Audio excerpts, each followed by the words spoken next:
Sally Forth Paladins, and welcome back to another episode of Starfleet Command, Orion Pirates Plus Mod. I am Lieutenant Commander Tyrek of the frigate HMS Thunderclap, as we continue our war of revenge against the Klingon Empire as the Hydran Star Kingdom, the good guys in this battle. As, we've been basically cleaning up and down the neutral zone between the Hydran Kingdom and the Klingon Empire. Getting into fights, knocking people out. Last episode, we kind of butted heads against the planet a couple of times. Unfortunately, we just don't have the tractor beams in order to actually take the planet. So we are basically stuck on random raiding up and down the coast, or what would you consider a space coast? And it looks like we're getting involved in pirates. So we are basically doing privateering work, and we decided that hey, pirates, you can't be on our turf. This is our turf. So doing a speed of 9.9999 as we go to charge the Wild Weasel, just in case. You never know. It could be a sudden and dangerous scatter pack, and we'll have to dump a Wild Weasel at the very last second. Speaking of Wild Weasels, I think I need to re-look up the hotkey on how to dump a Wild Weasel, because I have not done it in a very long time. So if we got an enemy freighter at maximum range, it does appear to be an Orion Pirate type. It is an OPT. I'm going to guess 2 missiles and a phaser? I have no idea.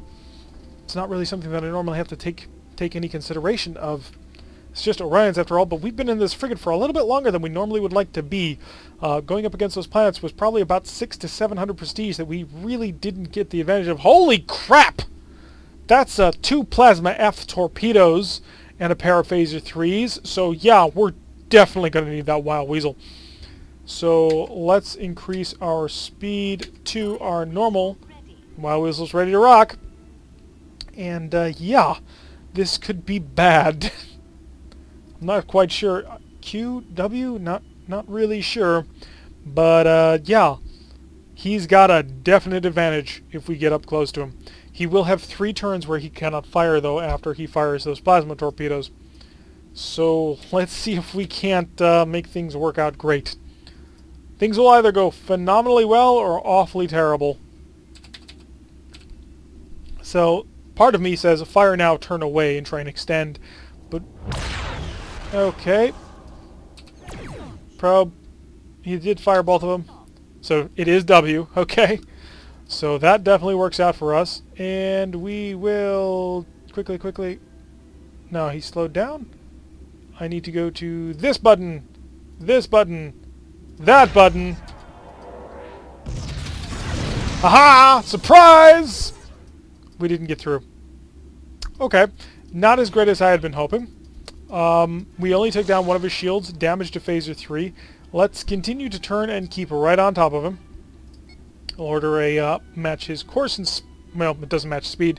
Just match his course. We are going faster than him. Unfortunately, most of that has to do with the fact that he's cloaked and pouring a ton of energy into that cloak. He's going to try and do the old, I'm going to fire my torpedoes at you at long range and then decloak sort of shenanigans.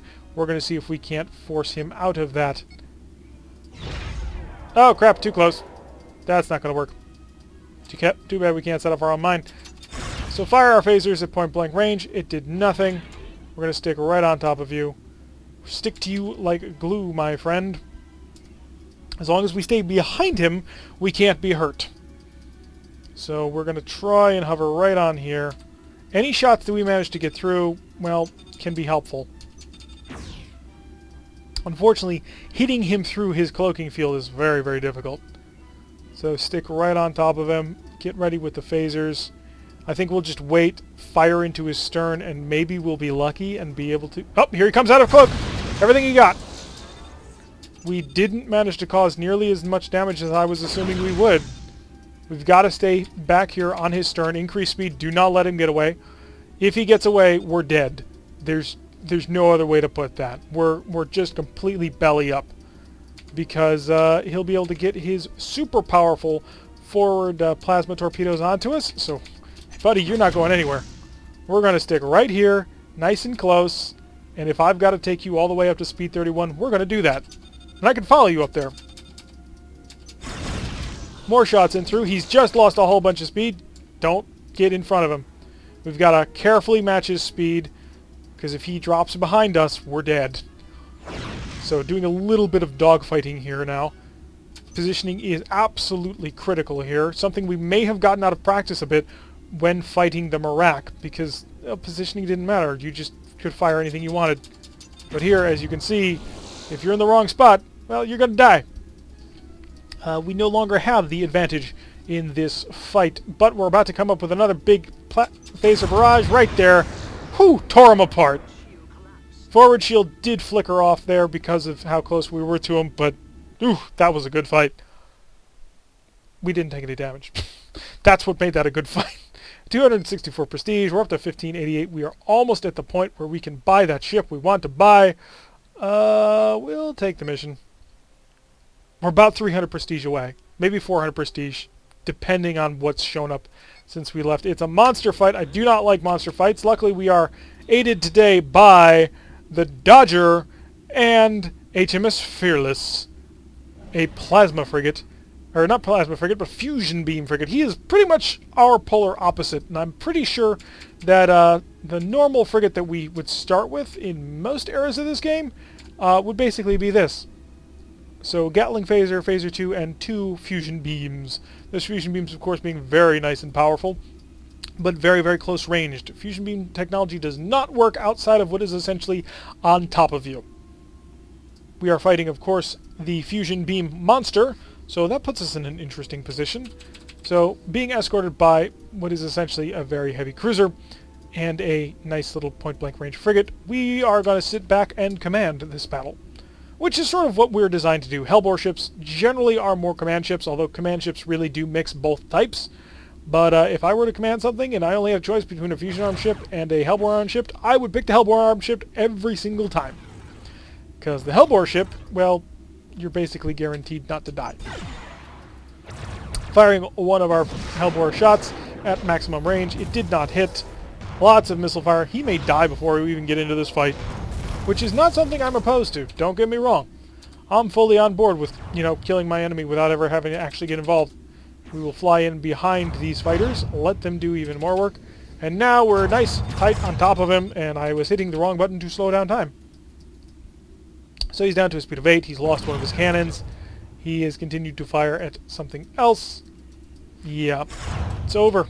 A nice, easy monster fight, which is what we would like to do all the time if we could. He's got no systems left. It is now just us bullying this poor, poor beast. And do I get to slay him? Nope, doesn't look like it. There we go. All systems destroyed. The monster is eliminated. The area is now pacified. Come on, give me a big payday on this one. We just need a lot of cash. All the cash you can manage. 342, that's a pretty good amount. We're at 1930. We're going to pop down here and go to the shipyard. Hey, we have 1930 prestige. How about you buy 3,000 for a Templar Dreadnought? No, we're not buying that. Sorry. That's just not happening. 1872 is the most expensive, and that is a command ship, is it not? It is a Lord Bishop command cruiser, equipped with 2 fusion, 4 Hellbore. Yeah, that's what we want. So scroll down. Buy that. Hello, HMS Oskar. Our brand new heavy cruiser, and now we can really get into the full meat and potatoes of this game. Once you get out of frigates, that's when you start having the real fun. We'll give you the admin shuttle that we wasted a little while ago and need again. You have 3 shuttles and killer bees. How about something bigger? We'll pick wasps. I'm thinking wasps. It'll either be wasps or hornets or yellow jackets. Was it yellow jackets that were the good one? I don't know. I will have to look up Hydran fighters, because I think we are currently equipped with yellow jackets. So fighters... Yeah, we currently have yellow jackets on board. Do we? Yeah. So we will have to look up to see what they are. We will pick up a quick patrol mission just to gain a little bit of cash so we can, restock, resupply all of this vessel, because it now definitely needs it. It's another monster fight, but we will quickly hop over to the Oskar. All hands man the battle stations. Put this down to 0 so we get a good idea of how much charge we can generate. We're not yet preparing a Wild Weasel, but we will shortly. And increase speed. Let's find out how fast she goes. And 42.5 is the most we're going to get. A little bit faster than the Thunderclap. We are escorted, of course, today by HMS Fearless, a different kind of Fearless, and HMS Zenith, who is our equal, it would appear. Our equal yet opposite. We have 4 Hellbores, he has 4 fusions. We have 2 fusions, he has 2 Hellbores.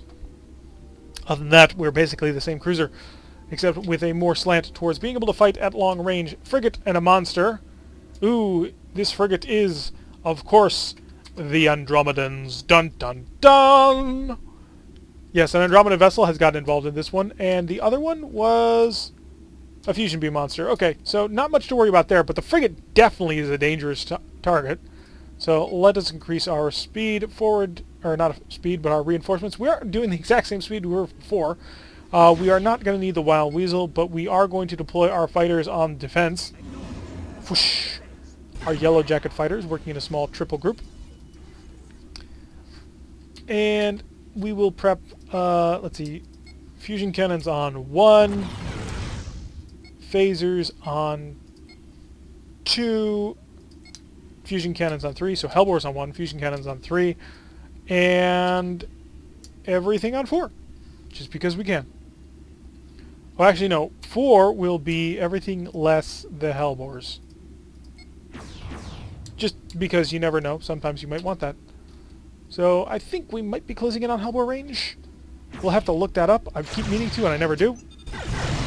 So 4 good shots right in on him. Shattered through his forward shield, stunned a whole bunch of systems. Now we're going to come in and hit him with the fusion beams. That's what a fusion beam is supposed to do.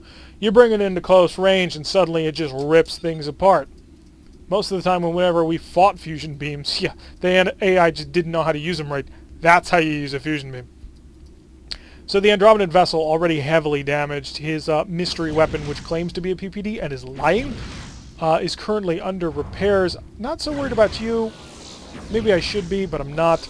Incoming long-range Hellbore strikes, causing some decent amount of damage as we continue to keep this turn trying to go. Our own fighters zipping through the fight, causing enough damage.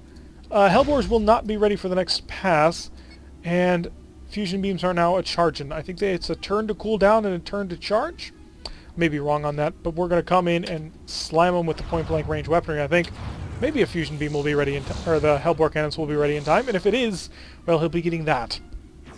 It'll be a glorious shot right into him. So, stand by to kill. Actually, no, we're just going to use phasers.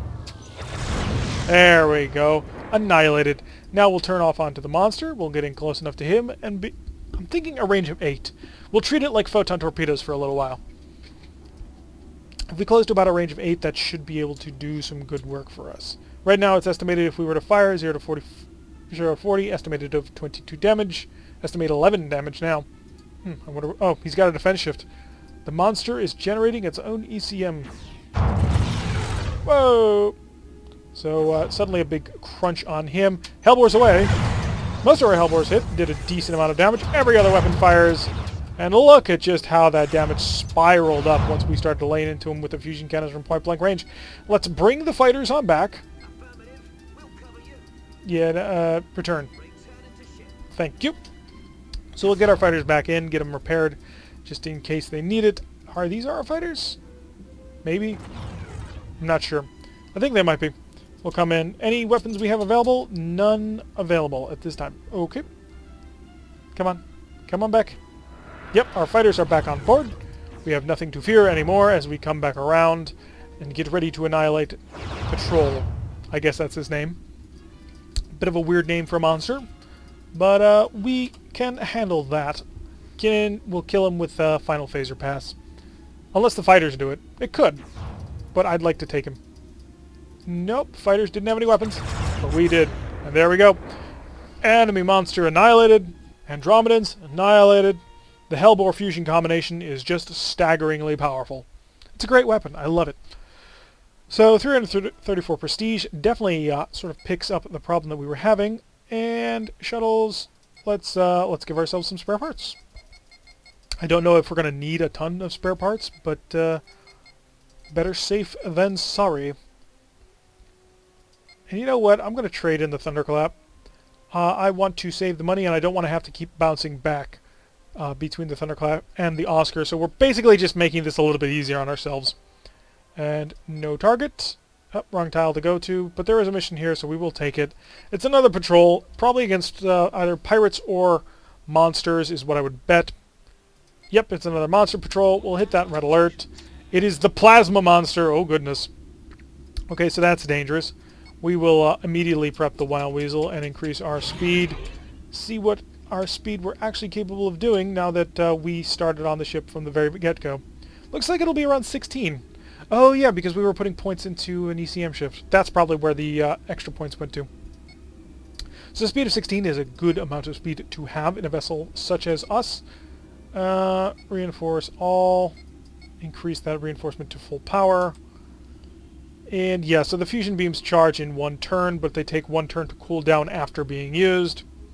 How big of a plasma monster are you? AMM, so I'm guessing medium? Asteroid monster medium? See, it is a weird little snake-like creature that is sitting on the front of an asteroid and dragging it along. Holy goodness! It is an R-type, a G-type, and 2 F-types. That R-type alone is 50 damage right there. That'll cut right through any one of our shields, even with the reinforcement. Okay, let's prep for a long-range bombardment game. He's doing a speed of 9.7, so we're probably going to fire at 15 and run. Decoy shuttle is ready. We'll increase our speed to 17. That'll allow us to do all the fun stuff. So at a range of 15, we're going to fire the Hellbores and turn away. Our fusion cannon is probably not going to get a whole heck of a lot of use during this fight, but I suppose that'll be fine. We may even want to turn sooner than that. Get ready to fire. Not quite certain of the accuracy. The 4 Hellbores are not going to be particularly deadly at this range, but I dare not get closer. 20 damage in total. Come to port immediately, and let's start opening up the range. Yep, here he comes. Increase speed, more speed. We need more speed. We are starting to expand the range out now. He can't catch us. How's our power looking? We are in need of... Oh, no. So apparently we can do a speed of 31 and charge all the Hellbores? Is that the case? No, not quite. We can charge 2 of the Hellbores. So we're going to extend out the range once again. We'll come back around. We'll fire Hellbores into them. I'm going to shut this off. Save up the power that we would normally spend on it. And does that mean we can charge all our Hellbores? No. How about now? And no. We're looking to try and charge every weapon that we've got. There we go. Now we're charging some Hellbores. So continue with the Hellbore engagement. Open up the range once again. 20 damage is not much to write home about. It's going to take quite a bit of firepower to wipe him out, but we really cannot afford to get close to this guy. He will just utterly rip us apart. That R-type torpedo alone could rip us apart. So we've got to knock out systems and basically play a very long-range skirmishing game. Doing this speed does not make us particularly maneuverable, but we're going to have to live with that. So get ready for another cutting shot. Hellbores are selected. They're ready to fire. Stand by. Fire! They didn't shoot. Why not? Hellbores, why you no shoot? Uh-oh. Getting close. Getting much more close than we want to be. So it looks like the Hellbore arc is much narrower than I thought it would be. Oh no, we can broadside it. Oh, okay. It looks like we can broadside the Hellbores. Alright, set up for broadside combat. I did not realize that. So we'll put ourselves into a position. Broadside away time. We missed both shots. This could take a while. But as long as we stay at long range, we should be safe. So I'm tempted to shut this Hellbore down entirely. Are you charging? Yeah, both of these Hellbores are now charging. So I guess there's not you don't get much back if you hold Hellbores. So it might be a good idea to shut these ones off if we're not going to use it. So those Hellbores offline. Give us the full speed, and we will engage from... Oh, we're out of here. Goodbye. That's everything. We're gone. So we're just going to extend this range, get away from the incoming plasma, and once it runs out, we'll turn back in and try and hit him. We now have an opportunity to get on top of him. So we are going to overload the fusion beam. So we are starting to charge it now. So we have 3 turns now. Well, 2.5 at this point, to get in there and try and cause some havoc. So we'll get in there, hit him with absolutely everything we've got. We are overloading the fusion beam. That will mean that it becomes absolutely point-blank range. Quick double check, make sure those are actually offline. They are. The monster was not super smart. Slow down. Prepare all weapon systems. Fire on top of them. And now burn through. Burn through. And we're going to leave the fighters on attack. Go after him. So we weren't able to wipe him out like we wanted to. We kind of were hoping, but it didn't work out that way. Go to normal. Go to... oh, looks like we got them all online. Thought we shut these ones off. So I think we might be in a position where we can avoid... We've got another pass in us before we have to start playing the long-range shelling game once again. So he is turning towards us. Hopefully we will not be eating plasma to the teeth. We are probably going to eat plasma to the teeth. So, all weapons fire. Pull through. And full power out of here. Because those weapons are recharged. So, oh! He can high energy turn? Holy crap! We should probably call those fighters back. They're probably about to eat plasma to the face. So we are pulling away. No problems here. Can you target those guys? I think he is. I think he's trying to target the fighters. Yeah, he's trying to target the fighters. So let's get him back here before they get killed. They're not super expensive. They're early yellow jackets, so they're pretty cheap. But I would prefer to keep them alive if at all possible. Now, as long as we stay out here, he can't really touch us. What's your speed? 26? We'll slow down, give them enough room to get into us. On board. Back up to speed. And starboard hellbore. There's no reason to save the shots. You may as well fire as often as you can. And we do have the fusion beam charged and ready to fire if we get an opportunity to shoot again. This is an interesting form of combat that, at least it is to me, because if we get close to him, he can just gut us.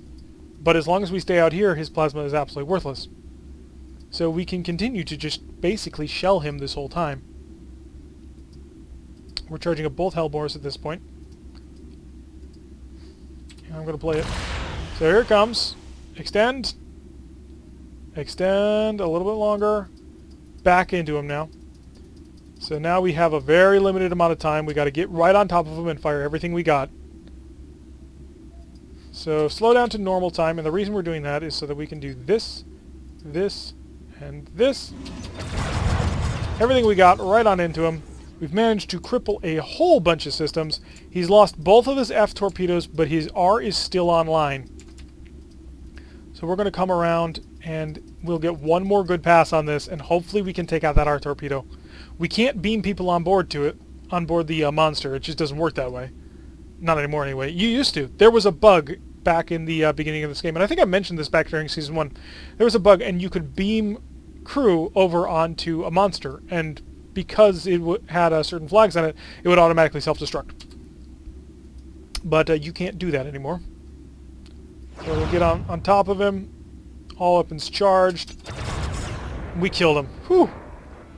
That monster could have been devastating to us. But it wasn't, because of our superior tactical know-how. Yes, superior tactics have won the day against a vastly superiorly armed enemy, and 408 prestige, so they recognize those superior tactics. Anyway, that's going to do it for this episode. HMS Oskar doing good work, patrolling the border, although we really probably should start getting to work on trying to capture the Klingons. It took us a little bit longer to get into the Oskar, but now that we're here, we can do some serious, nasty firepower work. Anyway, I've been Tirak. If you like what you've been seeing, hit that like button and subscribe. If you want to receive a notification every time I release one of these videos, press that little bell icon, leave a comment, and I will see you all in the next episode.